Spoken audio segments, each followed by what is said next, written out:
حيدري حيدري حيدري الفاتحة. فاتحة.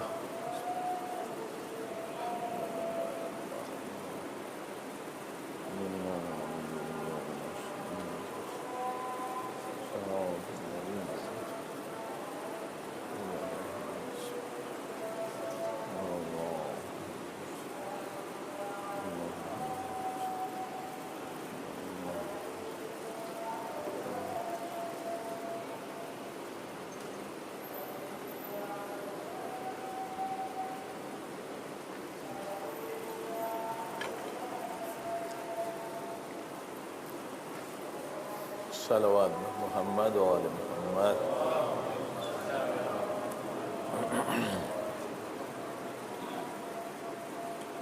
بار دیگر صلوات.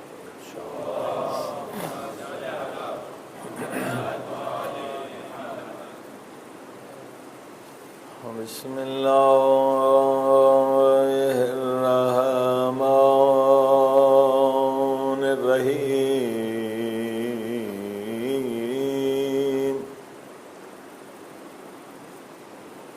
الحمد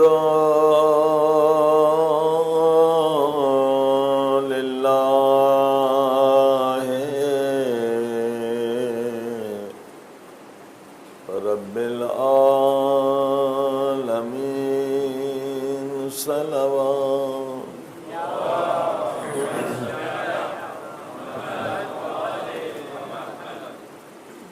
الحمد لله كما هو أهله. والصلاة والسلام على سيد المرسلين. صلوات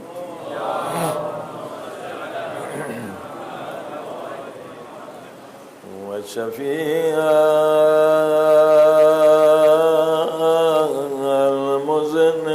المذنبين وخاتم النبيين وبالقاسم محمد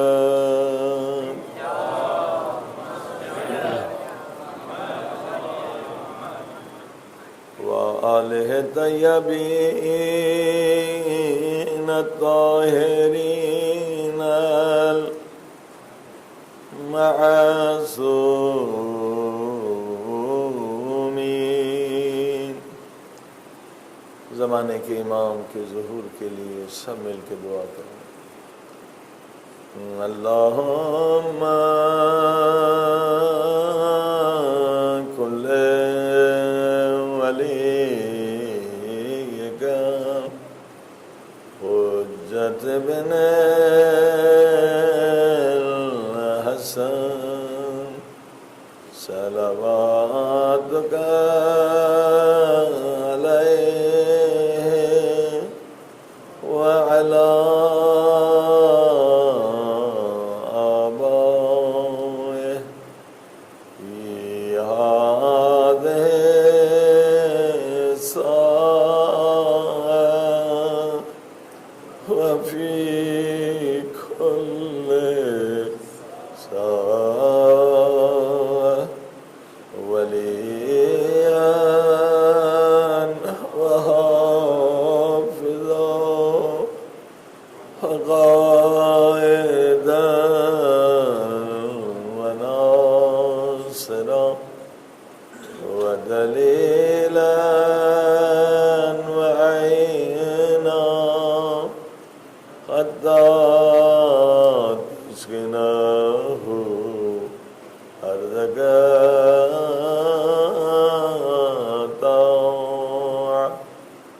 وتمتعه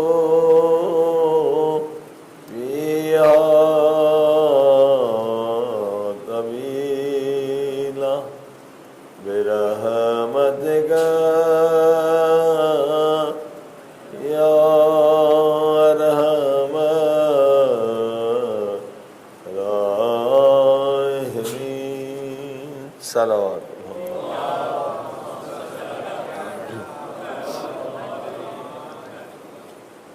اما بعد فقد قال اللہ تبارک و تعالی فی کتابہ المجید بسم اللہ الرحمن الرحیم یا ایہا الذین آمنوا اتقوا اللہ ولتنظر نفس ما قدمت لغد واتقوا اللہ ان اللہ خبیر بما تعملون۔ صلوات۔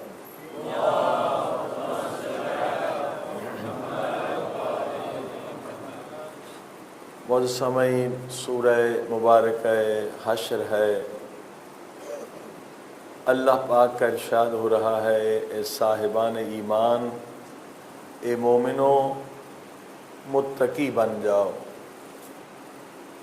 میرے اللہ کیسے متقی بنیں گے؟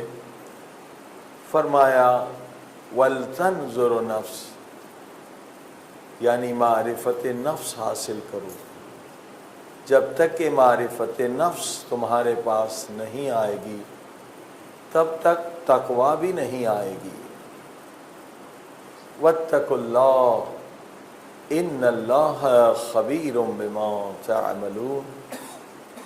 تم جو بھی کرتے ہو وہ اللہ کو علم ہے، کوئی عمل تمہارا خدا سے چھپا ہوا نہیں ہے، یعنی ہمیشہ خود کو خدا کی دربار میں سمجھو۔ صلوات پڑھ محمد وآلہ۔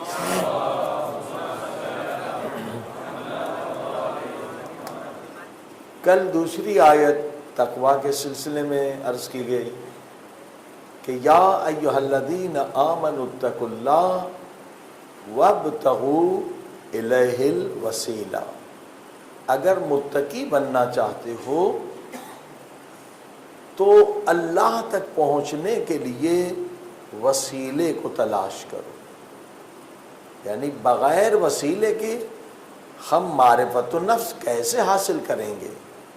ایک وسیلے کی ضرورت ہے جو بندوں اور خدا کے درمیان میں ہے۔ صلوات پڑھیں محمد وآلہ۔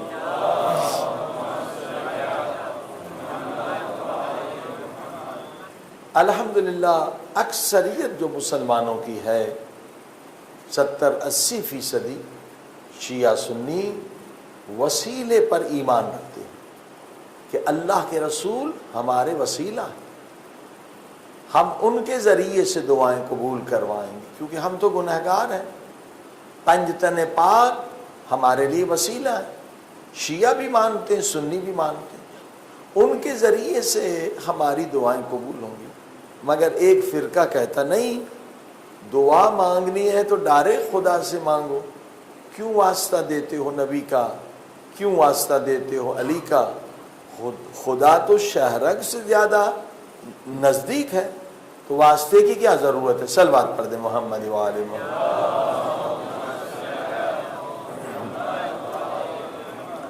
یہ اعتراض ہے، یہ عقیدے کا سوال ہے، آپ سب کو آنا چاہیے۔ آج انٹرنیٹ کا زمانہ ہے، اگر یہ چھوٹے چھوٹے سوالات ہم سمجھ لیں، ہمارے جوان سمجھ لیں، تو آپ ہزاروں کو مومن بنا سکتے ہیں۔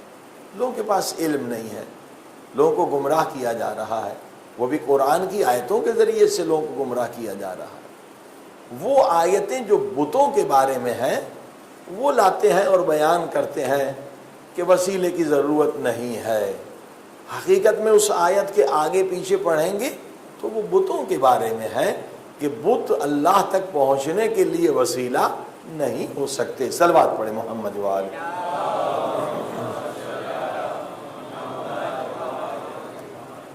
تو یہ آیت چھوٹی سی یاد کر لیں، یا ایھا الذین آمنوا اتقوا اللہ وابتغوا الیہ الوسیلہ۔ خدا خود حکم دے رہا ہے مجھ تک پہنچنے کے لیے وسیلہ تلاش کرو۔ اب یہ آیت ہو گئی، اب آئیے حدیث بھی آپ کو بتا دیں کہ اللہ کے رسول کے دعا مانگنے کا کیا انداز تھا۔ صلوات پڑھ دیں محمد وآلہ محمد۔ شیعہ سنی کتابوں میں یہ حدیث بہت مشہور ہے، یہ واقعہ بہت مشہور ہے، لکھا گیا کہ اللہ کے رسول کے پاس جب بھی کوئی دعا مانگنے کے لیے آتا تھا، بیمار آ گیا، مسافر آ گیا، بے اولاد آ گیا، اللہ کے رسول مجھے اولاد نہیں ہے، اللہ کے رسول میں قرض دار ہوں، میرے لیے دعا کریں، تو رسول خدا کی دعا مانگنے کا طریقہ کیا ہے؟ اللہ کے رسول دعا کے لیے ہاتھ بلند کرتے تھے، فرماتے تھے اللہم ارحم علی فلان بحق علی، اے خدا اس پہ رحم کر دے علی کے صدقے۔ اگر مسافر آیا تو دعا یہی ہے، قرض دار آیا دعا یہی ہے، بیمار آیا دعا یہی ہے، اللہم ارحم علی فلان بحق علی، اے خدا اس پہ رحم کر دے علی کے صدقے میں۔ اب روایت کہتی ہے کہ نبی کی دربار میں سارے مومن تو نہ تھے، اگر سارے مومن ہوتے تو سورہ منافقون کبھی نازل نہ ہوتا۔ صلوات پڑھی محمد وآلہ۔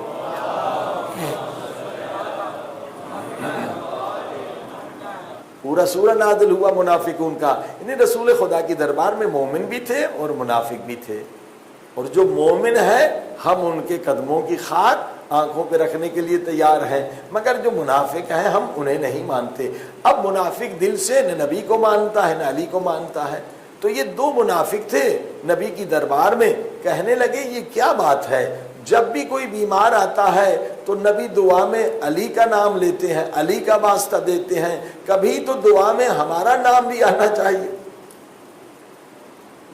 تو دوسرے زیادہ عقل مند تھے، اس نے کہا گھبرانے کی کیا بات ہے، جب علی بیمار ہو جائیں گے تو ہم ہی کام آئیں گے۔ صلوات پڑھ دے محمد وآلہ محمد۔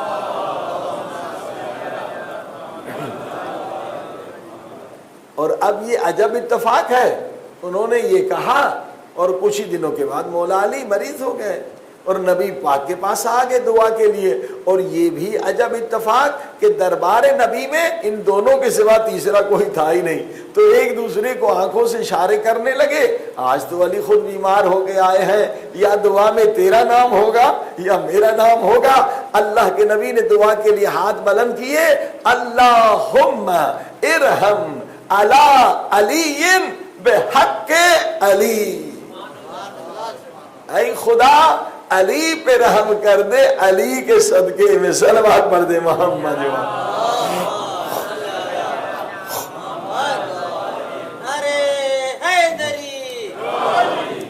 اب جو دلوں میں بغض تھا وہ زبان پہ آ گیا، کہنے لگے اللہ کے رسول یہ کہاں کا انصاف ہے، کوئی دوسرا بیمار ہو جائے تب بھی دعا میں علی کا نام، آج علی خود بیمار ہو گئے ہیں تب بھی دعا میں علی کا واسطہ دے رہے۔ یہ سننا تھا، رسول خدا کے چہرے پر جلال کے آثار نمایاں ہوئے، فرمانے لگے تم علی کی بات کرتے ہو، میں جب اپنے لیے دعا مانگتا ہوں تب بھی علی کا واسطہ دے کر دعا مانگتا۔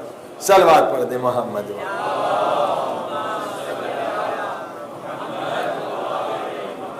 تو عزیزان گرامی، وسیلہ قرآن سے ثابت ہے، وسیلہ حدیث پیغمبر سے ثابت ہے، ایک نہیں ہزاروں واقعات آپ کو مل جائیں گے ہر نبی کے زمانے میں کہ امت کی دعا جب قبول ہوتی ہے وہ نبی کے واسطے کے ذریعے سے۔ صلوات پڑھ دے محمد وآلہ محمد۔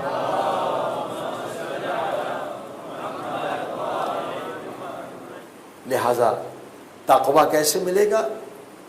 وسیلوں کے ذریعے سے۔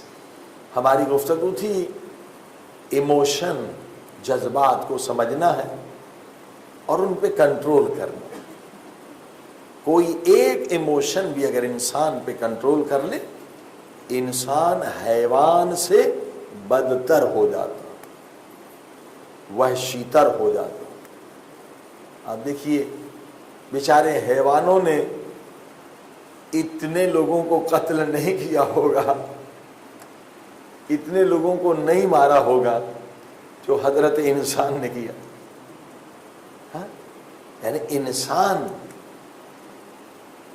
درندہ بن جاتا ہے اگر کوئی بھی ایموشن آؤٹ آف کنٹرول ہو جائے، اس کے برین پہ کنٹرول کر لے، پھر انسان سے کوئی وحشی تر نہیں، کوئی خبیث تر نہیں۔ لہذا ایموشن کا علم حاصل کرنا واجب ہے۔ اگر دنیا کی زندگی چاہتے ہیں تب بھی ایموشن کا علم حاصل کریں، اگر آخرت چاہتے ہیں تب بھی ایموشن کا علم حاصل کریں. اگر آپ کو غصے پر کنٹرول نہیں ہوگا آپ بیوی پر غصہ کریں گے، بیوی کو ماریں گے، بچوں کو ماریں گے، طلاق ہو جائے گی، بچے بھاگ جائیں گے، دوست دور ہو جائیں گے، بزنس میں لاس ہوگا. حتیٰ کہ غصے میں وہی انسان جو کل آپ نے سنا فائٹ فلائٹ موڈ میں چلا جاتا ہے، اسٹریس ہارمونز نکلیں گے، 20 سال پہلے یا قبرستان میں جائیں گے یا بیمارستان ہسپتال میں جائیں گے. صلوات پڑھیں محمد وآلہ.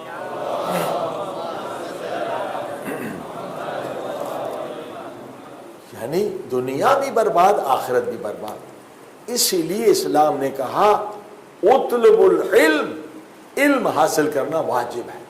من المہد الی اللحد، عمر کی کوئی قید نہیں. اگر 90 سال کے بھی ہو گئے ہیں علم حاصل کریں. یہ علم حاصل کرنا واجب ہے کہ میں کیسے غصہ اپنے اندر سے ختم کروں، کیسے ایموشن پہ کنٹرول کروں. اگر ایموشن پہ کنٹرول نہیں کیا ہم کبھی متقی نہیں بن سکتے. صلوات پڑھ دیں محمد والے.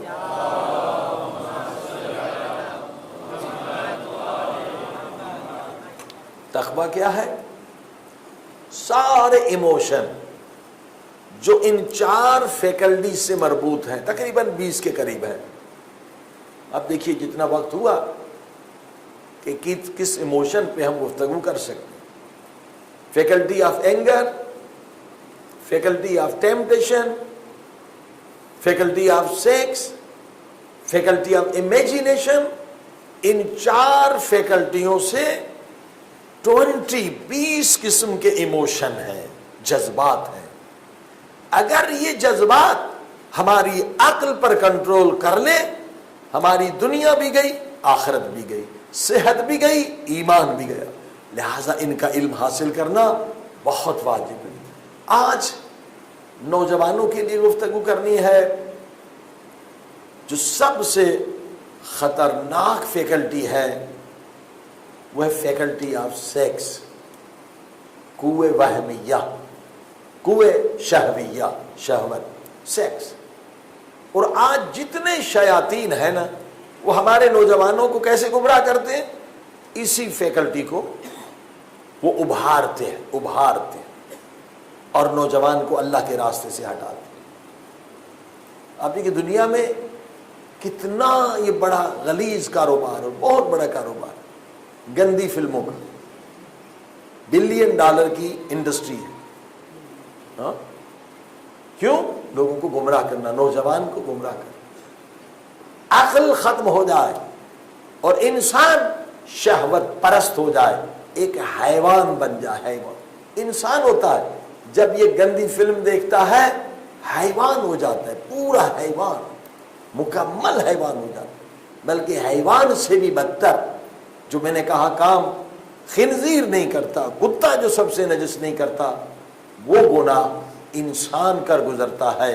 یہ گندی فلمیں، یہ انٹرنیٹ کی گندی سائٹس، یہ سارے مل کر ہمارے نوجوانوں کو گمراہ کر رہے ہیں. تو ہمارا فریضہ ہے، علماء کا فریضہ ہے، مومنین کا فریضہ ہے، جماعت کا فریضہ ہے، ہم کیسے اپنے نوجوانوں کو بچائیں. ایک شریف بچہ ای میل دیکھنے جاتا ہے بیچارہ، ای میل تو 2-4 ننگے فوٹو آ جاتے ہیں بغیر اس کے خواہش کے، بغیر اس کی نیت کے. یعنی ہر طرف سے بمبارڈمنٹ ہے. موبائل کھولو اس میں آ جاتے ہیں، اخبار دیکھو اس میں آ جاتے ہیں، چاروں طرف سے بمبارڈمنٹ ہے، بمبارڈمنٹ آپ کے بچوں پر. آپ کیسے بچوں کو بچائیں؟ عزیزان گرامی، آج سب سے بڑا مسئلہ یہی ہے کہ بچے کو آپ حرام سے، زنا سے کیسے بچائیں. صلوات پڑھیں محمد والے.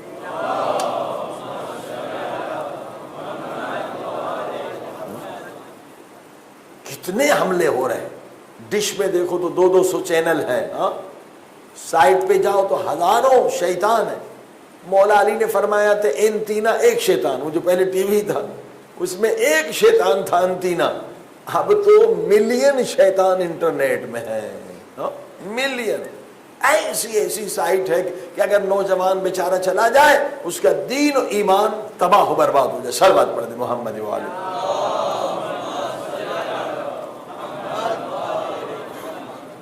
اب دیکھیے یہ والدین کی بہت بڑی ذمہ داری، اس زمانے میں اولاد کی تربیت کرنا کوئی آسان کام نہیں ہے، بہت مشکل کام، لہذا آپ ہوشیار رہیں، آپ کی ذمہ داری بہت زیادہ بڑھ گئی۔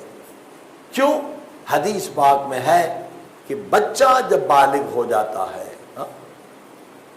لڑکی ہو یا لڑکا بالغ ہو جائے، لڑکی 9-10 سال میں بالغ ہو جاتی ہے، لڑکا 14 سال میں، مگر آج ایسے غذائیں بھی آ گئی ہیں کہ ہم نے کتنے انگلینڈ میں بچے دیکھے کہ 11 سال میں 12 سال میں بالغ ہو جاتے ہیں، یہ جو کیمیکلز کھا رہے ہیں عجیب و غریب، جلدی بالغ ہو جاتے ہیں۔ جیسے بچہ بالغ ہو جائے، حدیث میں ہے کہ والدین پر واجب ہے اس کا نکاح کرانا۔ اگر والد نے نکاح نہیں کرا ہے، لڑکی ہو لڑکا، اس نے آنکھ سے گندی فلم دیکھی، وہ گناہ ماں باپ کے اعمال میں بھی لکھا جائے گا۔ اس نے چیٹنگ کی نامحرم کے ساتھ، وہ گناہ ماں باپ کے اعمال میں لکھا جائے گا۔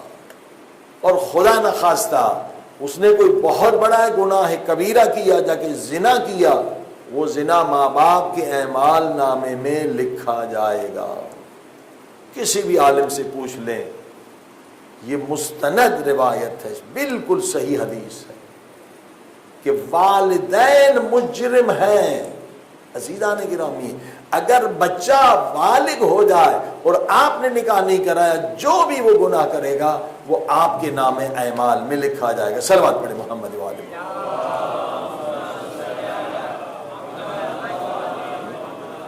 آپ نہیں بچ سکتے، صرف بچنے کا یہ طریقہ ہے کہ اس کا نکاح کرا دیں۔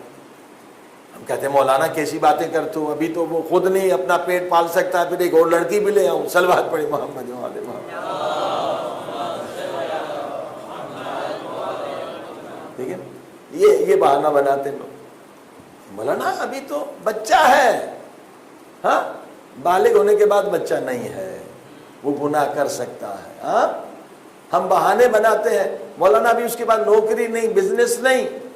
عزیزان گرامی، یہ واجب ہے بچوں کے حقوق میں، چائلڈ کے حقوق میں ایک تعلیم اچھی دیں، اور جب بالغ ہو جائے اس کا نکاح کرائیں۔ یہ والدین پر واجب ہے، یعنی آپ پر واجب ہے۔ آپ کہتے ہیں کہ جناب ابھی تو نوکری نہیں ہے، ابھی تو پیسہ نہیں، یہ مثلا تھرڈ ورلڈ کنٹریز کے لوگ کہتے ہیں جہاں غربت ہے، ہاں مگر وہاں کیا ہے، یورپ میں کیا ہے، وہاں الگ بہانے ہیں، وہاں تو کوئی مسئلہ ہی نہیں ہے۔ اگر وہ جاب بھی نہیں کرتا تو گورنمنٹ سے سوشل سیکورٹی ملے گی، گھر بھی ملے گا، پیسے بھی ملیں گے۔ صلوات پڑھ دیں محمد وآلہ محمد۔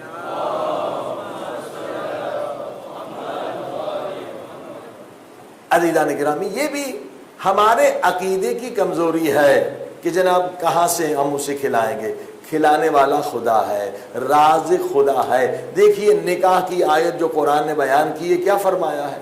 نکاح کرو۔ میرے اللہ، میرے پاس پیسہ نہیں ہے، میرے بچے کے پاس نوکری نہیں ہے، کیسے نکاح کریں؟ تو اللہ نے کیا کہا؟ ان یکون فقراء یغنہم اللہ من فضل۔ اللہ ضمانت دے رہا ہے کہ مجھ پہ ایمان رکھو، رازق خدا ہے، رازق خدا ہے۔ اگر تم نے نکاح کرایا بچے کا، اگر فقیر ہے تو خدا کہتا ہے میں اسے پیسے والا بنا دوں گا، غنی بنا دوں گا۔ صلوات پڑھیں محمد۔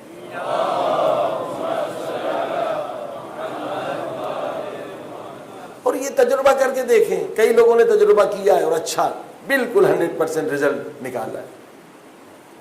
ایک ہمارے مولانا تھے، بچے کا نکاح کرا دیا 15 سال کی عمر، جیسے بالغ ہو گئے، سب کے مولانا کیا ہوگا کیا ہوگا؟ الحمدللہ اللہ نے جو بچہ، بالکل جس کی انکم زیرو تھی، زیرو، دیکھیے اللہ پہ اگر بھروسہ ہو تو خدا کے ہاں سے دیتا ہے۔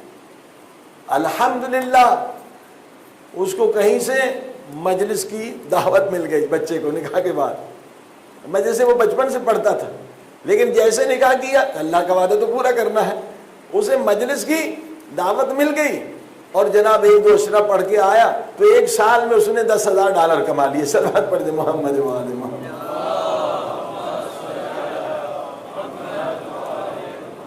اب ہمارا ایمان ہونا چاہیے خدا کی ذات پر۔ جب خدا کہہ رہا ہے تم نکاح کر دو بچے کا، اگر بچہ فقیر ہے تو میں اسے دولت مند بنا دوں گا، میں اسے غنی بنا دوں گا، تم ذرہ برابر رزق کے بارے میں نہ گھبراؤ۔ آج ہمارا ایمان کمزور ہے۔ اللہ کے رسول درخت کے نیچے لیٹے ہوئے تھے، ابو ذر غفاری بھی لیٹا ہوا تھا، یعنی بیٹھا ہوا تھا خدمت پیغمبر میں، نبی آرام فرما رہے تھے۔ اچانک اللہ کے رسول نے کہا ابو ذر ذرا اوپر درخت پہ دیکھو۔ درخت پہ کیا دیکھا؟ ایک پرندہ ہے، اندھا ہے، آنکھیں نہیں ہیں، دوسرے پرندے آ رہے ہیں، کوئی اسے دانا کھلا رہا ہے، کوئی اسے پانی پلا رہا ہے۔ جیسے ابو ذر نے یہ منظر دیکھا، کہا سبحان اللہ سبحان اللہ، واقعاً خدا رزاق ہے، کیسا رزاق ہے، اندھا پرندہ ہے، دوسرے پرندے مختلف دانے بھی کھلا رہے ہیں، فروٹ بھی کھلا رہے ہیں، پانی بھی پلا رہے ہیں۔ اب اللہ کے رسول نے کہا ابو ذر دیکھا تو نے؟ کہا سبحان اللہ اللہ کے رسول۔ کہا کبھی رزق کے بارے میں پریشان نہ ہونا، جس اللہ نے خلق کیا ہے رزق کی ذمہ داری اس پر ہے۔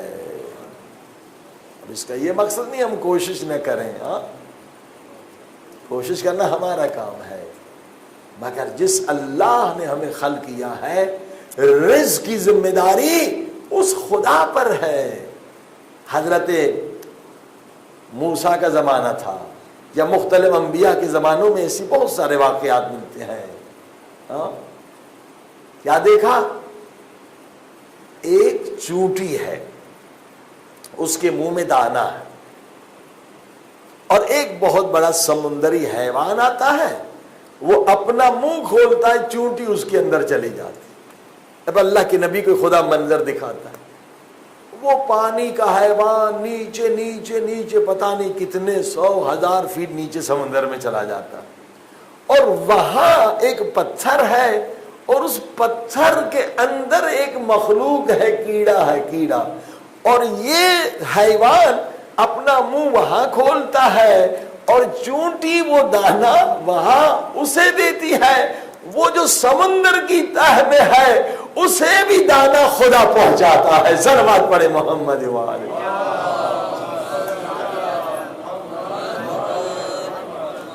عزیزان کرام، ایمان کمزور نہیں ہونا چاہیے۔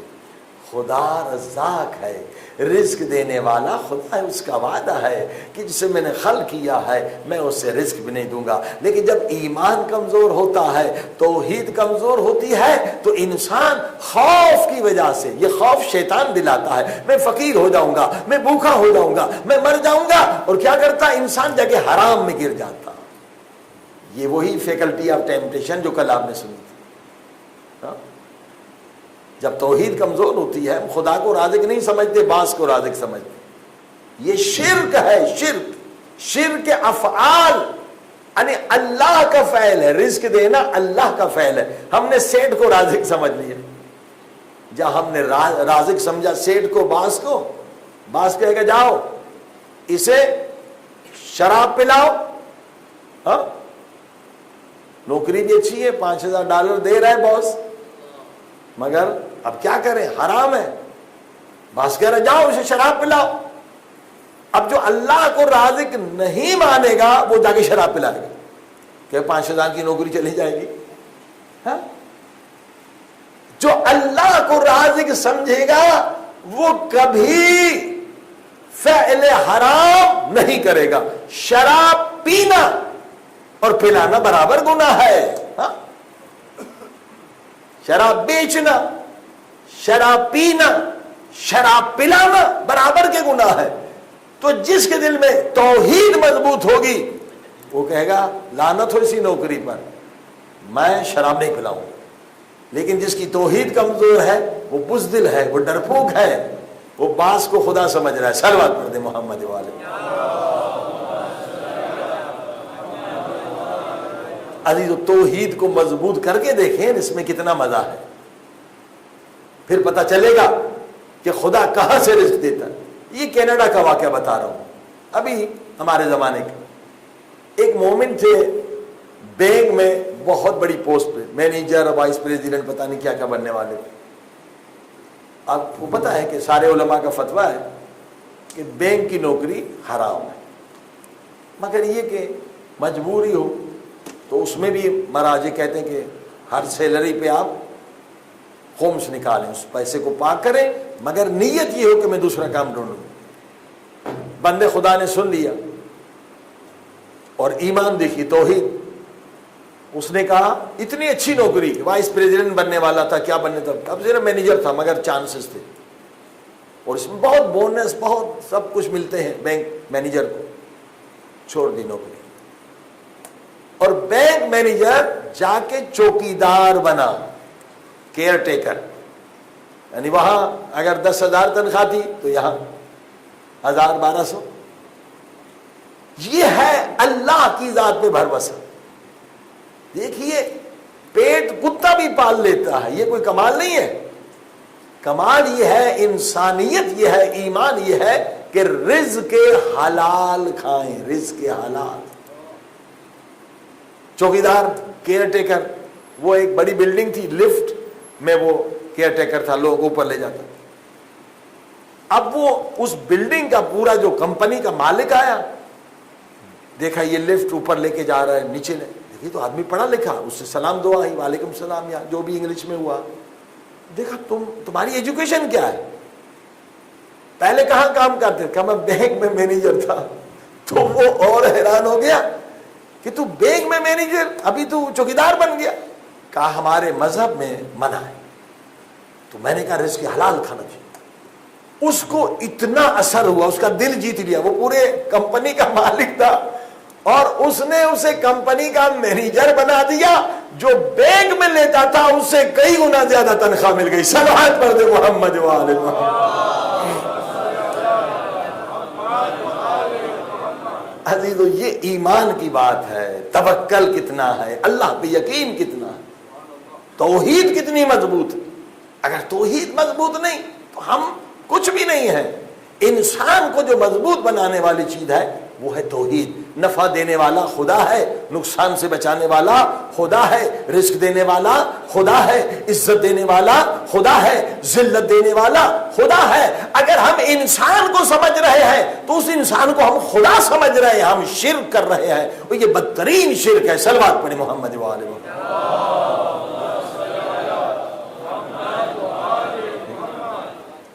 اکثر گناہ اس لیے ہوتے ہیں اس شرک کی وجہ سے۔ ہم بندوں کو رازق سمجھتے ہیں، بندوں کو عزت و ذلت کا مالک سمجھتے ہیں، اسے شرک افعال کہتے ہیں۔ یعنی جو اللہ کا کام ہے ہم سمجھتے ہیں یہ اللہ والا کام کر دے گا۔ صلوات پڑھیں محمد و آل محمد۔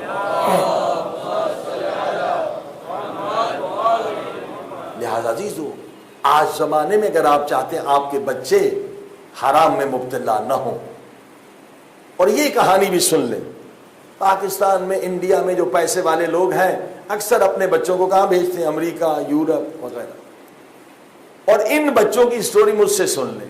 اکثر ہم علماء کو لے جاتے ہیں، کہتے مولانا ہمارے ماں باپ کو کیا سمجھائیں، پیسہ زیادہ تھا، ہمیں امریکہ بھیج دیا، یونیورسٹی میں بھیج دیا، اب آپ بتائیے یہاں گناہ سے کہاں بچ سکتے ہیں؟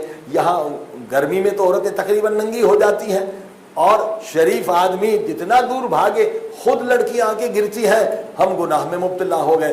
کئی لڑکے جو بہت ملٹی ملینر کے پیسے والوں کے تھے کہا مولانا ہم گناہ میں گر گئے، ہمیں ایڈز کی بیماری ہو گئی، اب بابا چاہتا ہے کہ آ کے میری بھائی کی لڑکی سے شادی کرو، اب میں تو ایڈز کے مرض میں مبتلا ہوں۔ یہ ناعقل والدین ہے جو سیکس کے سمندر میں بچے کو پھینک دیتے اور کہتے ہیں مت ڈوبو۔ کیسے نہیں ڈوبے گا؟ ہاں؟ اور جو عقل مند ماں باپ ہیں کبھی ایسی غلطی نہیں کرتے۔ اور وہ بچے بھی ہم نے دیکھے، 5 بھائی ہیں، 5 ڈاکٹر، 4 ڈاکٹر ہیں، ایک ایگریکلچر، ماشاءاللہ چاروں اسلام کی خدمت کر رہے۔ کہا مولانا اس امریکہ میں ہم تباہ ہو جاتے مگر ہمارے باپ عقل مند تھے۔ اس نے کہا ٹھیک ہے تعلیم کے لیے جاؤ مگر پہلے شادی کرو، بیوی کے ساتھ جاؤ، اگر تم نے وہاں گناہ کیے وہ سارے میرے کھاتے میں آئیں گے۔ صلوات پڑھیں محمد و آل محمد۔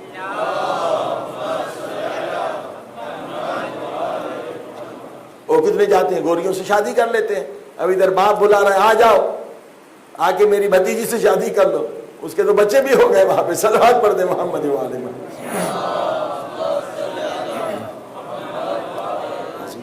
آج کے زمانے میں ماں باپ کی ذمہ داری بہت بڑھ گئی ہے، بہت بڑھ گئی ہے عزیزو۔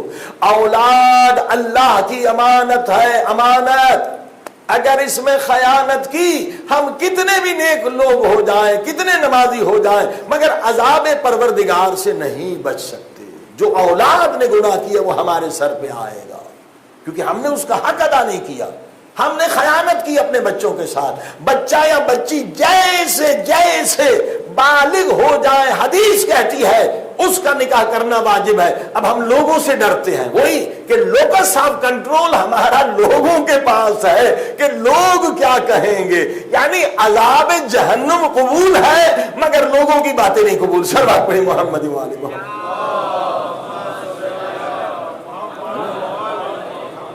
کہا کہ ہم آزاد نہیں ہیں، آزاد نہیں ہیں۔ مولانا کیسے کریں، 15 برس میں کوئی شادی ہوتی ہے؟ ہمارے یہاں تو 30 برس 31 برس بچہ بڈھا ہو جاتا ہے پھر شادی ہوتی ہے۔ کتنے گناہوں میں مبتلا ہو جاتا ہے، کتنی بیماریوں میں مبتلا ہو جاتا ہے۔ خود امام جعفر صادق علیہ السلام فرماتے ہیں،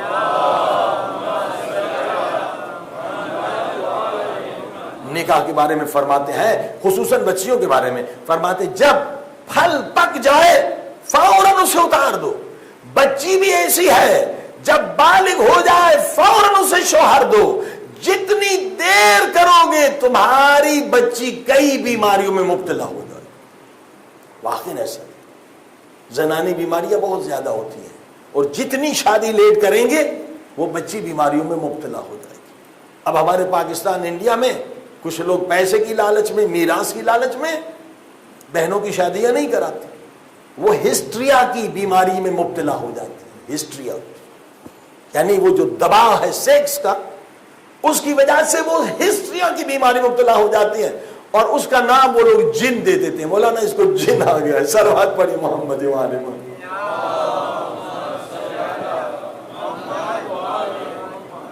یہ عزیزو اس وجہ سے بیمار ہو جاتی ہے کہ ان کی جو نیچرل ریکوائرمنٹ ہے وہ پوری نہیں ہوتی۔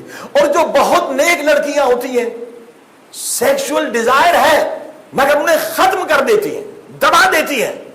اب 20 سال 30 سال تو ایک اور بیماری ہے بہت خطرناک، اسی لیے فرمایا یہ واجب ہے نکاح۔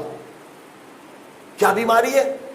امیونٹی پاور آپ کا ریورس ہو جاتا ہے، یعنی قوت مدافعت کا کام ہے کہ بیماری کو روکے۔ الٹا ایک بیماری عورتوں میں ہوتی ہے کہ وہ امیونٹی پاور خود آپ کو بیمار کرتا ہے، یعنی اس کام کرنا چھوڑ دیتا ہے، الٹا آپ کو بیمار کرتا ہے، اس کا کوئی علاج بھی نہیں ہے۔ اگر نکاح میں دیر کریں، اور ایک دو کیس تھا ہمارے پاس، بچی مر گئی، بہت نیک تھی، نہ فلم دیکھتی تھی نہ کیا، اپنے جذبات کو دباتی تھی، ماں باپ نادان تھے، شادی نہیں کرائی، آخر اس بیماری میں مر گئی لڑکی۔ گناہ یعنی قتل ماں باپ نے کیا، کہ اس کا امیونٹی پاور، قوت مدافعت خود اس کے خلاف ہو گیا۔ دنیا میں اس کی کوئی بھی دوا نہیں ہے۔ صلوات پڑھیں محمد وآل محمد۔ عزیزان کرام، لہٰذا یہ موضوع آج کے زمانے کا سب سے اہم ترین موضوع ہے۔ بچوں کو گناہوں سے بچاؤ، بچوں کو۔ ہمارے یمنی دوست بیٹھے ہوئے، ہم 10-12 سال پہلے یمن گئے تھے، تو حیران ہو گئے ہم کہ یمن کے نوجوان سنا میں گئے تھے، بائی روڈ ہم گئے تھے عدن سے سنا۔ ہم نے دیکھا وہاں نوجوان نہ وہ سیکسی فلموں کے پیچھے ہیں، نہ وہاں اس زمانے پہلا انٹرنیٹ وغیرہ بھی نہیں آیا تھا، بالکل اتنا اچھا ماحول تھا کہ جیسے 50-60 سال پہلے پاکستان میں ہوتا تھا یا انڈیا میں ہوتا ہوگا۔ ہم نے پوچھا کیا بات ہے، یہاں ہمارے پاکستان میں ہر جگہ، افریقہ میں، یورپ میں تو اور برا، نوجوان گناہوں کے پیچھے، سیکسی فلموں کے پیچھے، اس کے پیچھے، یہاں تو بالکل ماحول ہی اور ہے۔ انہوں نے جواب یہ دیا کہ مولانا مثلا یہ جو قبائل ہیں، اوتی وغیرہ، ان کے ٹرائب سنا کی طرف، کہا ہمارے ہاں ایک ٹریڈیشن ہے، جیسے لڑکی جوان ہو جائے اور لڑکا جوان ہو جائے فوراً شادی کرا دی۔ بعض قبائل میں یہ رسم ہے کہ اگر لڑکی جوان ہو جائے اور باپ شادی نہ کرائے تو لوگ اس باپ کو بے غیرت سمجھتے ہیں، اس کے گھر کا کھانا حرام سمجھتے ہیں۔ دیکھیں یہ فرہنگ ہے، کلچر ہے. کہا اس لیے باپ مجبور ہوتا ہے کہ ڈسکنیکٹ ہو جاتا ہے، سوشل بائیکاٹ ہوتا ہے کہ اس کے گھر میں لڑکی جوان ہے. اور حدیث بھی تو یہ ہے کہ خوش نصیب ہے وہ باپ جس کی بیٹی شوہر کے گھر میں جا کے ماہواری دیکھے، یعنی مینسٹریشن شوہر کے گھر میں ہونا کہ باپ کے گھر میں. کون باپ آج یہ کرتا؟ اسی لیے تباہی ہو رہی ہے. مسلمان لڑکیاں جا کے ہندو سے شادی کرتی، غیرت کہاں گئی؟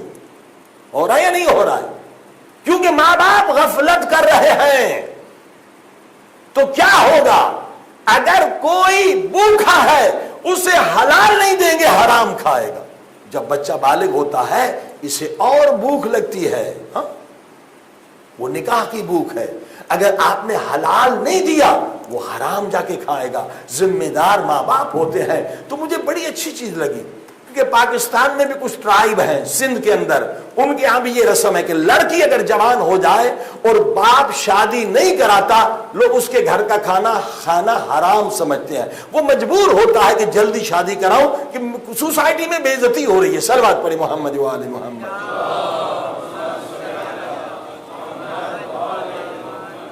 کہ مشکل یہ کہ لوگ خدا سے نہیں ڈرتے، پبلک سے ڈرتے ہیں کہ پبلک میں ذلیل نہ ہو جاؤ. چاہے کتنا بڑا گناہ ہو مگر لوگ کرتے ہیں، پبلک سے زیادہ ڈرتے ہیں. تو اس فرہنگ کی وجہ سے یمن میں انہوں نے کہا کہ ہمارے یہاں فوراً شادی ہو جاتی. تو عزیزو اس کا کوئی اور حل نہیں ہے. علماء فرماتے ہیں، حدیث میں ہے، سائیکولوجی میں ہے، علم ماہر نفسیات کہتے ہیں دیکھیے جتنی فیکلٹی ہے نا، آپ کی فیکلٹی آف اینگر وہ بھی ٹھیک بہت خطرناک ہے، فیکلٹی آف ٹیمپٹیشن وہ بھی خطرناک ہے، آؤٹ آف کنٹرول ہو جائے. لیکن کہتے فیکلٹی آف سیکس سب سے زیادہ خطرناک ہے. اس میں طوفان آتے ہیں، طغیانی طوفان آتے ہیں. اور جب سیکس کا طوفان آ جائے عقل بھی بہہ جاتی ہے، ایمان بھی بہہ جاتا ہے، شرافت بھی بہہ جاتی ہے، دین بھی ختم ہو جاتا ہے. صلوات پڑھ دے محمد و آل محمد.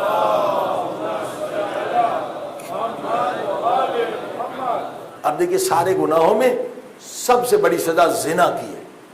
ہاں؟ اسلام میں کہ اسے قتل کر دو.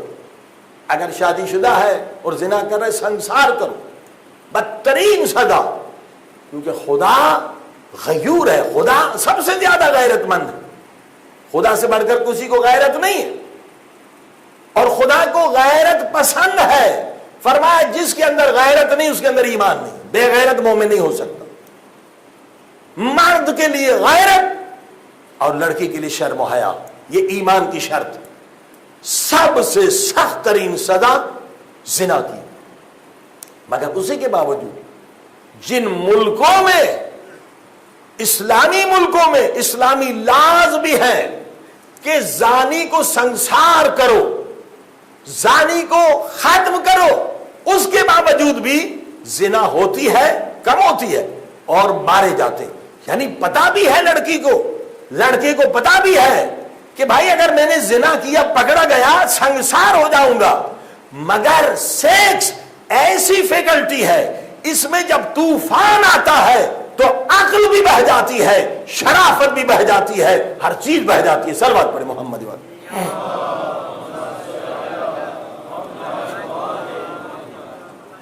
پارا چنار میں مثلا قبائلی نظام ہے، زانی کی سزا 30 گولیاں ہیں، پورا کلاشن کو خالی کرتے ہیں. اس کے باوجود زنا ہوتا ہے، کیونکہ یہ فیکلٹی سب سے زیادہ خطرناک. اس میں طوفان آتے ہیں، طغیانی ہوتی ہے، کنٹرول نہیں ہو سکتا. کنٹرول کہاں ہو سکتا؟ ابتدا میں. ابتدا میں اسی لیے کہا ولا تقربوا الی الفحشاء. فحشاء، ننگاپن، گندی فلمیں، اس کے قریب نہ جاؤ. اگر تم چلے گئے پھر زنا سے نہیں بچ سکتے. اور لوگ سمجھتے ہیں کہ زنا صرف ایک گناہ نہیں. امام جعفر صادق علیہ الصلوۃ والسلام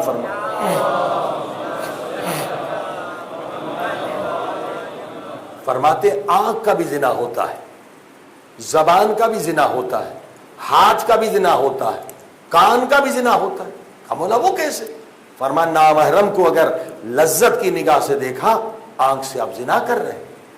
اگر چیٹنگ کر رہے ہیں نامحرم سے، ضرورت سے زیادہ بات کر رہے ہیں، لذت لے رہے ہیں، یہ زبان کا زنا ہے. نامحرم کی آواز سن رہے ہیں، گھنٹوں باتیں ہو رہی ہیں، یہ کان کا زنا ہے. اگر نامحرم کو ہاتھ دے رہے ہیں، یہ ہاتھ کا زنا ہے. اور ایک خود ایک زنا جو زنا گناہان کبیرہ ہے. صلوات پڑھی محمد والی.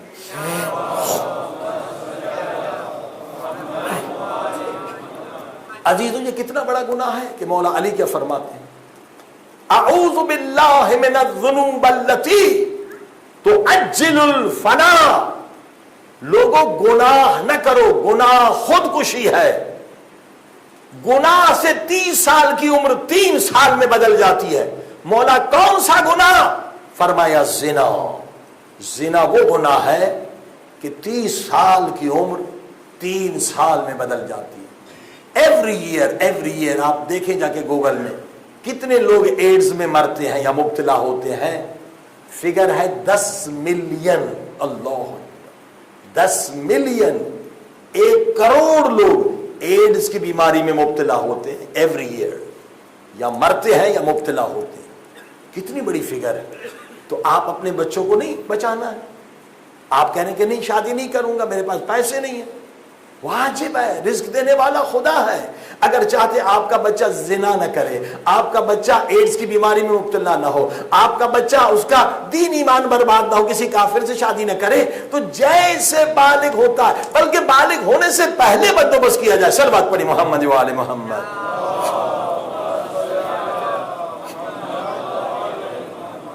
دیکھیے عقل مند کون ہے؟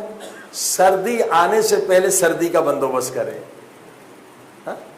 اب سردی سے کانپ رہے ہیں، حدیث میں کہ سردی کی ابتدا خطرناک ہے، انتہا خطرناک. اب یہاں تو آپ کے یہاں سردی ہوتی نہیں ہے، لہذا بچے ہوئے ہیں.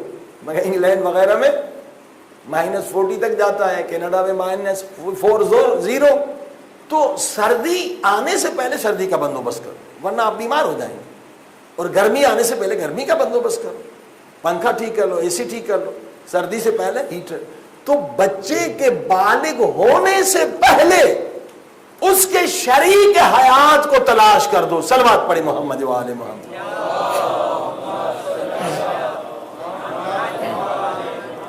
عزیزو، اس سے طلاقیں بھی نہیں ہوں گی. پتہ طلاق کیوں ہوتی ہے؟ کہ شادی بوڑھے ہو کے کرتے ہیں. ہونی چاہیے 15 سال میں، وہ کرتے 30 سال میں. 15 سال عمر کے ضائع ہو گئے، تو بوڑھے ہو گئے. اب دونوں کی فیکلٹی مضبوط ہو گئی ہے، دونوں کی فیکلٹی اسٹرانگ ہے، ریجڈ ہو گئی ہے. لیکن تو بچوں میں آپ نے دیکھا بغض نہیں ہوتا، وہی لڑتے ہیں، وہی دوست ہو جاتے ہیں. ریسزم نہیں ہوتا ہے. بچے ہیں نا، کہ ابھی ان کی فیکلٹی بن رہی ہے. اگر جیسے اسلام نے کہا بالغ ہوتے شادی کرے، اب دونوں کی جو فیکلٹی بن رہی ہے وہ ساتھ بن رہی ہے، ساتھ بن کے ابھی ریجڈ نہیں ان کی کوئی عادت. تو نتیجہ یہ ہوتا ہے کہ بچپن میں ہزاروں مثالیں، جو یہی عمر ہے 9 اور 15 سال میں آپ شادی کریں، دونوں کا بھی عادتیں پختہ نہیں ہوئی ہیں. 21 سال کے بعد عادت پختہ ہو جاتی ہے، 25 سال کے بعد اور پختہ ہو جاتی ہے، 30 سال کے بعد اور پختہ ہو جاتی ہے. اب عادت کو بدلنا مشکل ہے، لیکن بچے ہیں، ابھی کھیل کود میں مشغول ہیں، ابھی تو عادتیں ڈیولپ ہو رہی ہے. تو دونوں کی ساتھ ڈیولپ ہوں گی تو نتیجہ یہ ہوگا کہ دوست بھی ہوں گے اور میاں بیوی بھی ہوں گے. صلوات پڑھی محمد و آل محمد.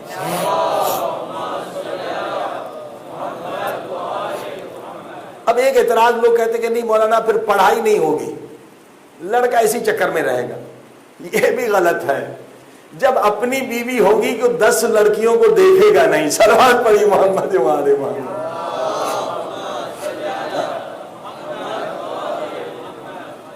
بھوکا انسان دوسرے کے کھانے کو دیکھتا ہے نا، جس پر اپنا کھانا ہے دوسرے کو کیوں دیکھے گا؟ یونیورسٹی جائے گا، کالج جائے گا، اس کے ذہن میں شیطان کھلبلی مچاتے رہے گا، اس لڑکی کو دیکھے گا، اس کو دیکھے گا، اور ذہن مشغول رہے گا. اگر اپنی بیوی ہے تو یہ اس کا ذہن صاف ہے. اسی لیے دیکھو حدیث کتنی پاک ہے کہ جس نے نکاح نہیں کیا اس کا دین بھی آدھا ہے، اس کا ایمان بھی آدھا ہے. صلوات پڑھ دے محمد و آل محمد.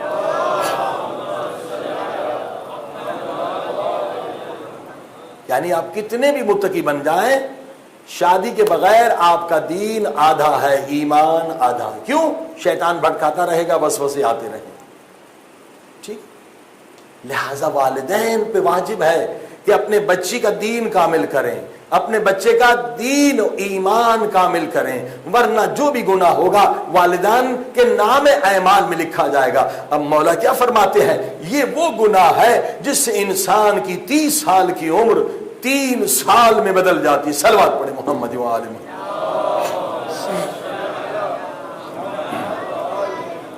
عزیزو آئیے ابھی سالوشن بھی بتا دوں آپ کو، گھبرا نہ جائیں۔ اسلام میں ہر چیز کا سالوشن ہے اگر آپ صحیح مطالعہ کریں، ڈیپ اسلام کے مطالعے میں گھس جائیں، گہرائی سے مطالعہ کریں، ہر چیز کا دیکھیے۔ اصل بچے کو گناہ سے بچانا۔ ہم جب 1984 میں لندن میں تھے، ریزیڈنٹ عالم اسٹینمور میں سب سے بڑی جماعت تھی اس وقت پورے یورپ کی، 3000 لوگ تھے۔ تو کیا رسم تھی؟ منگنی ہوتی تھی، اور منگنی ہندو رسم ہے، شریعت میں اس کی کوئی حیثیت نہیں۔ وہ نامحرم تھی لڑکی، لیکن وہ لڑکا جاتا تھا، اس کا ہاتھ پکڑ کے انگوٹھی پہناتا تھا، اس کے بعد اس لڑکی کا ہاتھ پکڑ کے شاپنگ بھی کرتا تھا، جیسے محرم ہو گئی۔ یہ ایک ہم نے غلط چیز دیکھی۔ اور دوسرا، جب وہاں طلاق ہوتی تھی تو کم سے کم 1 لاکھ پاؤنڈ دونوں پارٹی کا وہ کافر وکیل کے جیب میں جاتا تھا۔ 2 خاندانوں میں دشمنی بھی ہوتی تھی اور پیسہ بھی 1 لاکھ کورٹ میں چلا جاتا۔ اب وہ کوئی جرت نہیں کرتا تھا۔ ہم نے کہا یہ واجب ہے، 2 نقصان ہو رہے ہیں، حرام ہو رہا ہے اور پیسہ کافر کو جا رہا ہے، مسلمان آپس میں دشمن ہو رہے ہیں۔ ہم نے کہا اس کا سالوشن یہ ہے کہ نکاح نہ کرو، پہلے صیغہ محرمیت کر لو، جسے اموتا کہتے ہیں۔ اموتے کی قسمیں ہیں، صرف بات کرنے کا متا، ٹچ نہیں کر سکتے۔ اگر آپ چاہتے ہیں کہ نہیں انگوٹھی پہنانا ہے، شاپنگ بھی کرنی ہے، تو ٹچ کر سکتے ہیں، صرف ساتھ گھوم سکتے ہیں۔ اگر آپ بالکل شادی کی طرح، وہ بھی متا ہو سکتا ہے۔ اور ممبر سے 1 سال ہم نے تبلیغ کی۔ دیکھیے کسی کو بدلنا بہت مشکل ہے، لوگ ڈرتے تھے، سیگا متا اس وقت پتہ نہیں گالی سمجھا جاتا تھا، حالانکہ مستحب ہے۔ حرام سے بچنے کے لیے بہترین فارمولہ ہے، اور طلاق سے بچنے کے لیے الحمدللہ ہماری تبلیغ کا اثر 2 لوگوں پر ہوا، ایک تنزانیہ کا تھا، ایک امریکہ کا تھا، مگر پھر بھی وہ ڈر کے انہوں نے چھپ کے، میں نے بتا تو پڑھا لیکن گھر میں نے کہا امام بارگاہ میں وہ سب لوگ ہیں، انہوں نے اتنی ہمت نہیں کی، کہیں نہیں مولانا ابھی نہیں۔ تو ہم نے ان کا متا پڑھا، لڑکا تھا تنزانیہ کا، لڑکی انگلینڈ کی، الحمدللہ ابھی ان کے 4-5 بچے ہیں، بہت خوش ہیں۔ دوسرا متا ہم نے پڑھا، لڑکا تھا امریکہ کا، پائلٹ تھا، لڑکی انگلینڈ کی۔ 2 مہینے کے بعد کہا مولانا ہمارا مزاج نہیں بنتا، ہم الگ ہو جائیں۔ ٹھیک ہے الگ ہو جائے، کچھ بھی نہیں، آپ ٹائم معاف کر دیں۔ نہ خاندانوں میں دشمنی ہوئی، نہ نفرت ہوئی، نہ کورٹ میں گئے، نہ 1 لاکھ گئے۔ الحمدللہ اب تو یورپ میں وہاں عام ہو چکا ہے الحمدللہ یہ چیز کہ نکاح سے پہلے صیغہ محرمیت، ایک دوسرے کو سمجھنے کے لیے۔ بالکل یہ اس کا حل ہے تاکہ بچہ اور بچی حرام میں نہ جائے۔ اس میں اسکول سب سے اہم رول انجام دے سکتا ہے۔ ہم نے 500 سوالات بنائے ہیں کہ نکاح سے پہلے ایک فارم ہے جس کے 500 سوالات ہیں۔ ہم نے کسی کو دیا، کہا مولانا یہ اتنے سوالات ہیں، میں بوڑھا ہو جاؤں گا، بیوی نہیں ملے گی۔ صلوات پڑھے محمد۔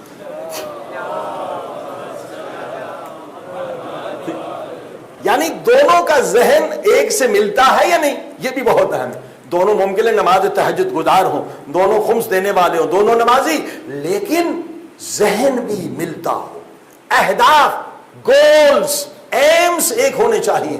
مثلا ایک جو ہے وہ پیسے کا پجاری، یہ پیسہ چاہتا ہے، اور دوسرے کو پیسے سے محبت نہیں ہے، علم چاہتا ہے، یہاں پہ ٹکرا ہوتا ہے۔ ہدف ایک ہونا چاہیے، سوچ ایک ہونی چاہیے، فکر ایک ہونی چاہیے۔ وہ 500 سوالات اس طرح سے ہم نے بنائے ہیں کہ اس میں لیولز ہیں ABCD، اور الحمدللہ پہلے تو وہ گھبرایا ہوا تھا کہ مولانا جہاں بھی سوالات لے کے جاتا ہوں بھگا دیتے ہیں مجھے۔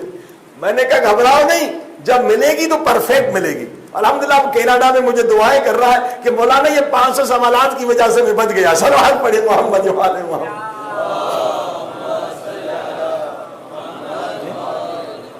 عزیز ہم کوشش ہی نہیں کرتے. اسکولز کا کام ہے, مدرسوں کا کام ہے, ٹیچر دیکھتا ہے اس کی ذہنیت کیسی ہے. یہ لڑکا ایک پورے یہی 500 سوالات 1000 سوالات بنا سکتے ہیں, اور استاد بہت اہم رول ہے. 5 سال سے آپ کے بچے کو جانتا ہے, وہ معرفی کرے, یعنی وہ انٹروڈیوس کرے, یہ لڑکا ایک کلاس کا ہے, بہت متقی ہے. اب متقی کو متقی ملنا چاہیے. ہاں, اب بندہ جو ہے وہ متقی ہے, مستحبات بھی ادا کرتا ہے, تو اس سے بیوی بھی ویسی ملنی چاہیے جو مستحبات بھی ادا کرتی ہو. ہوتا یہ کہ وہ مستحبات ادا کرتا ہے, لڑکی ایسی ملی وہ نماز بھی نہیں پڑھتی. صلوات پڑھی محمد و آل محمد.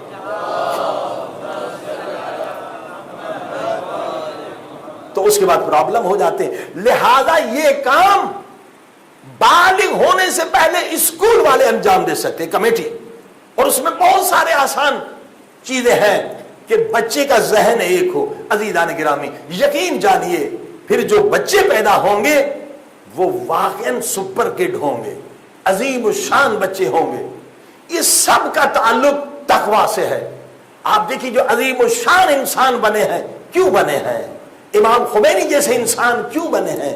یہ ماں باپ کی محنت کی وجہ سے. صلوات پڑھے محمد و آل محمد.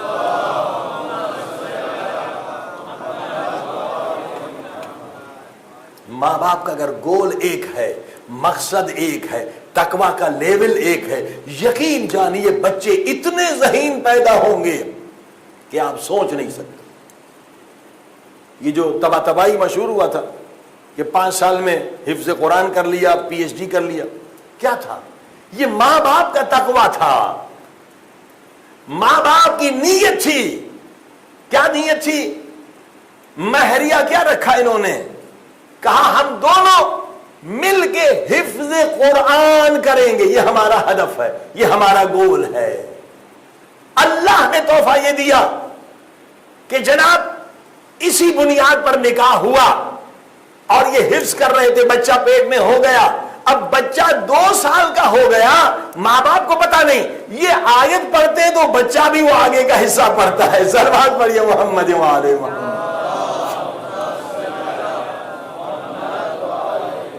واقعی ہم سپر کڈز کے لیے کوشش نہیں کرتے.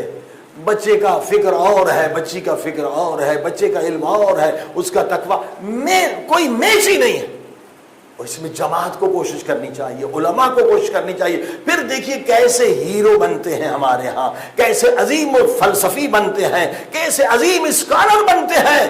اگر بچہ اور بچی دونوں کی فکر ایک ہو, تقوی کا لیول ایک ہو, تو یقین جانیے وہ اولاد ایسی اولاد ہوگی کہ جو امام زمانہ کے اصحاب میں شامل ہوگی. صلوات پڑھے محمد و آل.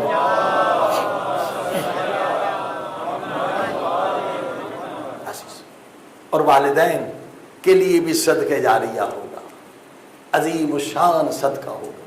تو آج سب سے خطرناک گناہ یہ زنا ہے. زنا, اس سے بچیں اور اپنی قوم کو بچائیں اور اپنی اولاد کو بچائیں. عزیزان گرامی, بہت اہم میسیج. خدا ہم سب کو توفیق دے, خدا ہم سب کی اولاد کو صالح بنائے.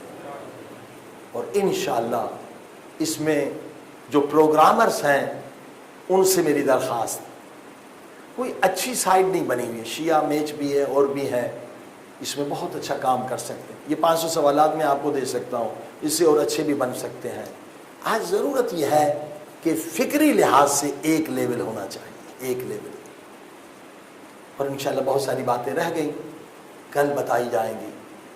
آج یہ اہم فریضہ ادا کریں, اور یقیناً اس سے امام زمانہ راضی ہوں گے. اگر گنہگار بچے پیدا ہوں گے تو کیا ہوگا؟ لشکر یزید بڑھے گا, نہ کہ لشکر امام زمانہ. امام زمانہ کے ظہور میں تعجیل چاہتے ہیں تو متقی, پرہیزگار, مومن بچے پیدا کریں.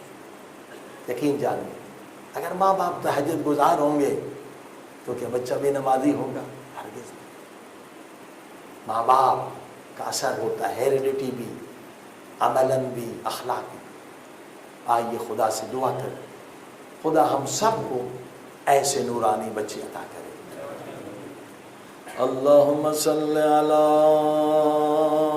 محمد و آل محمد. وَأَجِّلْ فَرَجَهُمْ سب مل کے اللہم صل علی محمد وآل محمد وَأَجِّلْ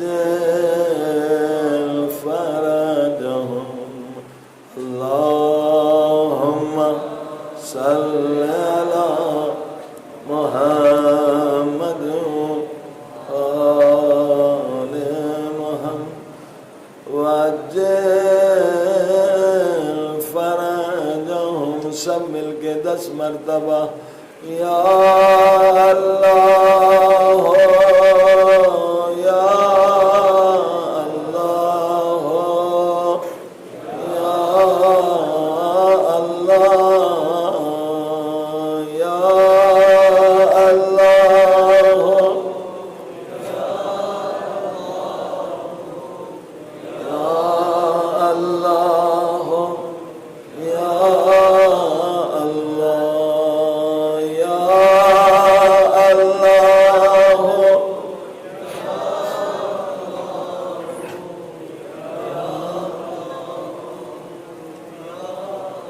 میرے اللہ آج مجلس حسین سے ہماری فریاد سن لے، ہمارے گناہوں کو معاف کر دے، ہمارے والدین کے گناہوں کو مٹا دے، سب مل کے یا غفار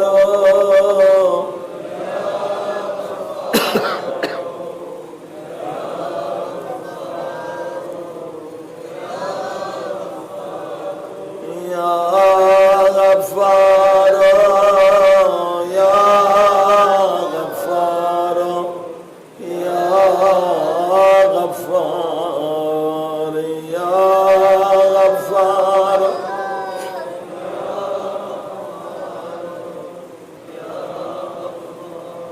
اے خدا بخش دے ہم سب کے گناہ، تجھے واسطہ اس لحظے کا جب مولا حسین نے گھوڑے سے اتر کے 2 کٹے ہوئے بازو اٹھائے، سمجھ گئے یہ کس کے بازو؟ مولا حسین نے 2 کٹے ہوئے بازو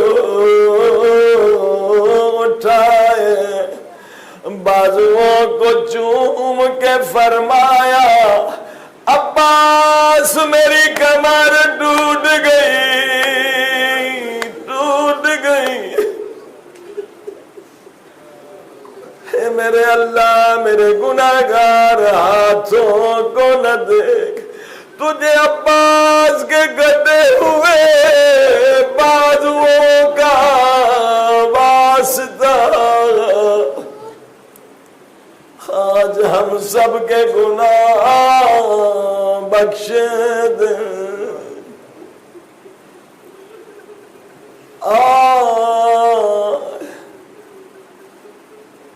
بغیر عباس کے بغیر حسین کے بی بی زینب کوفے کے در پہ آ گئی۔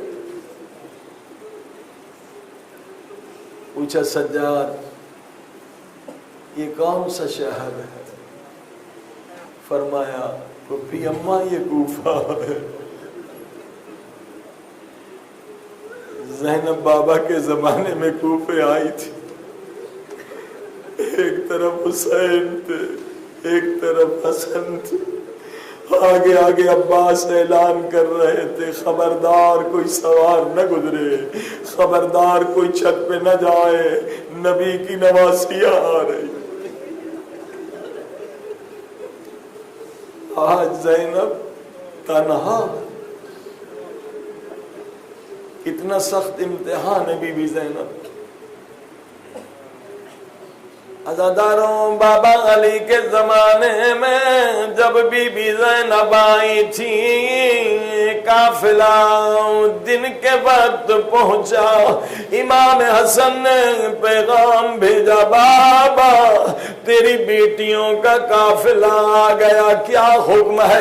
مولا علی نے حکم دیا، حسن بیٹے دن کو میری بیٹیوں کو بازاروں میں نہ لانا، اور میری بیٹیاں رسول کی زیارت کو بھی رات کو جاتی ہے، ہو رات کا ہونے کا انتظار کرو۔ مگر زینب کا امتحان کتنا سخت تھا، او کربلا میں 72 کی قربانی دے کر اب جو بی بی زینب کوفے کے در پہ آئی تو رات کا وقت تھا۔ ابن زیاد نے حکم دیا، دن ہونے کا انتظار کرو، ہزاروں بدماشوں کو جمع کرو۔ آئے سجاد کا جگر پھٹ گیا، کبھی 40 سال ہوتے۔ اللہ اکبر۔ بی بی زینب جیسے کوفے کی بازار میں داخل ہوئی، ہو کوفی جھولیاں پتھروں سے بھر کے آئے تھے، یہ کہہ کے پتھر مارتے تھے، یہ باغی کی بہنیں اسے پتھر مارو، او بی بی کا سر خون سے لہولہا ہو گیا، مگر زینب کہہ رہی تھی حسین باغی نہیں، حسین نمازی ہے، حسین نبی کا نواز۔ عزادارو، سارے لوگ پتھر مارنے لگے۔ اللہ اکبر۔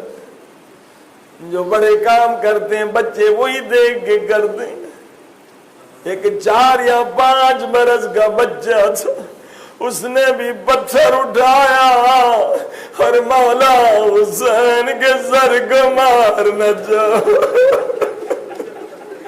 یا دوسری کٹی ہوئی سر سے آواز آئی، او یوسف بیٹا پتھر نہ مارنا، یہ میرے مولا حسین کا سر۔ وہ بچے کے ہاتھ سے پتھر گر گئی، بچہ شہید راہ خدا کے قریب آیا، کٹے ہوئے سر سے پوچھنے لگا، اے شہید تو کون ہے؟ تو میرے نام سے کیسے واقف ہے؟ وہ کٹی ہوئی گردن سے آواز آئی، یوسف بیٹا نہیں پہچانا، انا حبیب ابن مظاہر، او میں تیرا بابا حبیب ہوں۔ عزادار دعا کرے، وہ 4 برس کا بچہ بابا کا کٹا ہوا سر نہ دیکھے، نہ دیکھے۔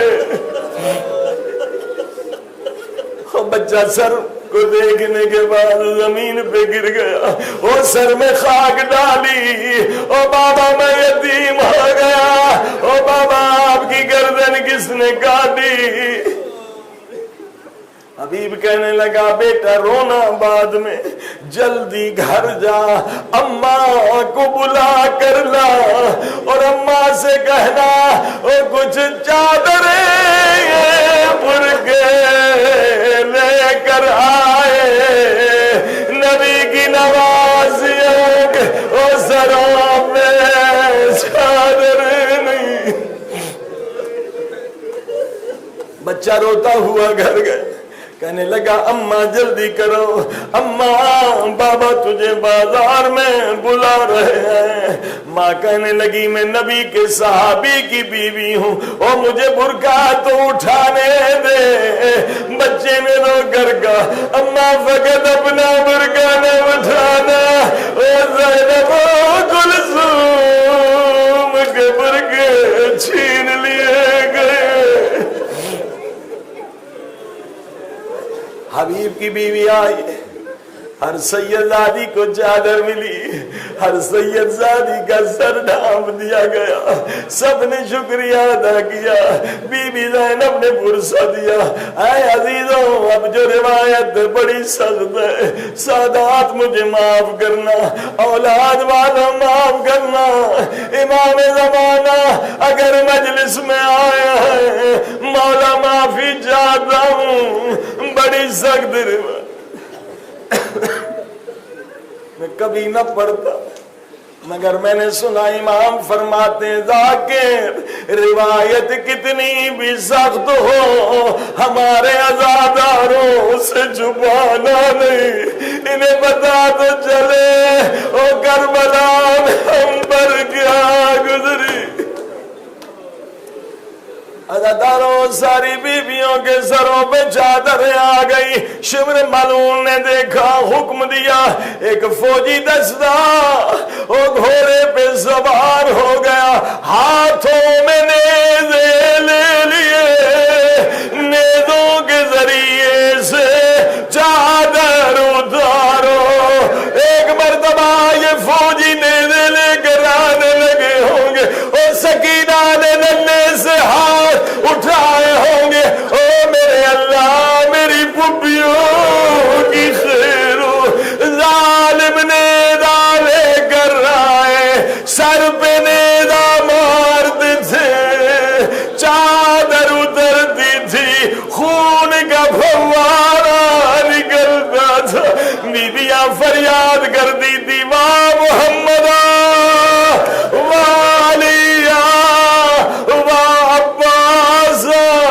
عباس، چادر نہیں رہی مگر خون کی چادر سے اب پردہ کرے۔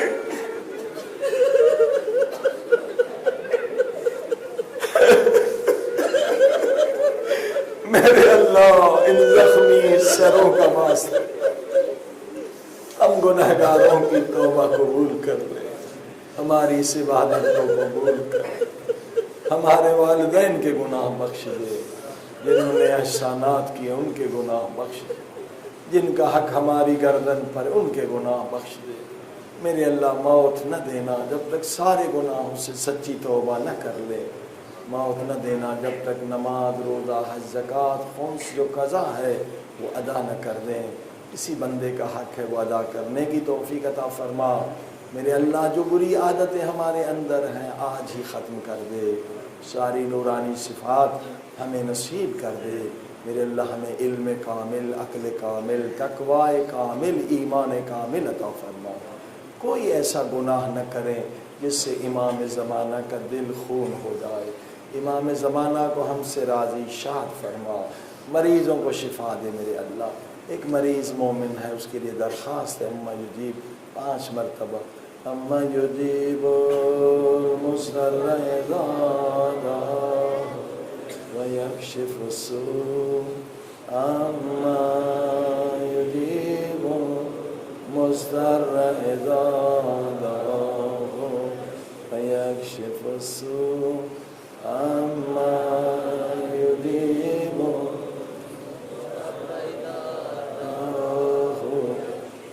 السوء، اما یجیب مضطر اذا دعا یکشف السوء، اما یجیب مضطر اذا دعا یکشف السوء۔ پروردگار اس مریض سارے مریضوں کو شفا عطا فرما، مومن جو نیک حاجتیں لے کر آئیں سب کی حاجتیں پوری فرما، قرض دار کا قرض ادا فرما، پریشان حال کی پریشانی دور فرما، بے اولاد کو اولاد عطا فرما، جنہیں اولاد ان کی اولاد کو صالح فرما، والدین کو اولاد کے حقوق ادا کرنے کی توفیق عطا فرما، اور ماں بچوں کو اپنے والدین کے حقوق ادا کرنے کی توفیق عطا فرما، بے گناہ قیدیوں کو رہائی عطا فرما، ظالم جو شیعوں پہ ظلم کر رہے ہیں شام میں، عراق میں، پاکستان میں، لبنان میں، یمن میں، میرے اللہ ان ظالموں کو نیست و نابود فرما، اور جو بی بی زینب کے روزے کی حفاظت کر رہے ہیں انہیں کامیابی عطا فرما۔ میرے اللہ تجھے تیرے عزت و جلال کا واسطہ پورے دنیا سے ظلم و ظالمین کے خاتمے کے لیے حضرت عیسیٰ اور امام زمانہ کا جلد ظہور فرما، ہمیں ان کے غلاموں میں شامل فرما۔ میرے اللہ جو مانگا گیا عطا فرما، جو بھول گئے ہیں محتاج ہیں وہ بھی عطا فرما۔ دنیا میں اگر ایک دعا قبول کرتا ہے میرے اللہ، قبر میں، برزخ میں، قیامت میں زیادہ محتاج ہیں، وہاں بے شمار دعائیں قبول فرما۔ میرے اللہ دنیا میں زیارت حسین اور قیامت میں شفاعت حسین نصیب فرما۔ اپنے اپنے مرحومین کے لیے، شہداء اسلام کے لیے، امام بارگاہ کے خادمین جو گزر گئے ہیں، خدمت گزار مکھی جو پہلے انہوں نے امام بارگاہ بنایا اور آپ کی تربیت کی، ان سارے مرحومین کو یاد کریں، مراجع جو گزرے ہیں، علماء جو گزرے ہیں، ذاکرین و خان جو مومنین دنیا سے گزر گئے ہیں، اپنے مرحومین کے لیے، ان کے والدین گزر گئے میرے والدین کی طرح، ان سب کے لیے ایک سورہ الحمد اور 3 مرتبہ سورہ قل هو اللہ احد۔ بسم اللہ الرحمن الرحیم، الحمد للہ رب العالمین، الرحمن الرحیم، مالک یوم الدین، ایاک نعبد و ایاک نستعین، اہدنا الصراط المستقیم، صراط الذین انعمت علیہم غیر المغضوب علیہم ولا الضالین۔ بسم اللہ الرحمن الرحیم، قل هو اللہ احد، اللہ الصمد، لم یلد ولم یولد ولم یکن له کفوا احد۔ بسم اللہ الرحمن الرحیم، قل هو اللہ احد، اللہ الصمد، لم یلد ولم یولد ولم یکن له کفوا احد۔ بسم اللہ الرحمن الرحیم، قل هو اللہ احد، اللہ الصمد، لم یلد ولم یولد ولم یکن له کفوا احد۔ ربنا تقبل منا انک انت السمیع العلیم۔ ماتم حسین یا حسین یا حسین۔